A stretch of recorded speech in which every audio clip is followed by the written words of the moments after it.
2013 मसीह ये जो आसी नथिले क्षमता को ये विश्वगुरु कहते जे सुना किणुंट बहुत लोक अर्थमंत्री कहते सुना किणवार आमर इकोनॉमी उपर प्रभाव पड़ुची।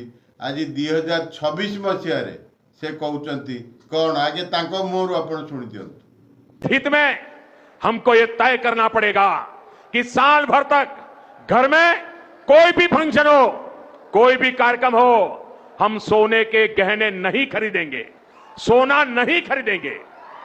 विदेशी मुद्रा बचाने के लिए हमारी देशभक्ति हमें चुनौती दे रही है और हमें इस चुनौती को स्वीकार करते हुए विदेशी मुद्रा को बचाना हो।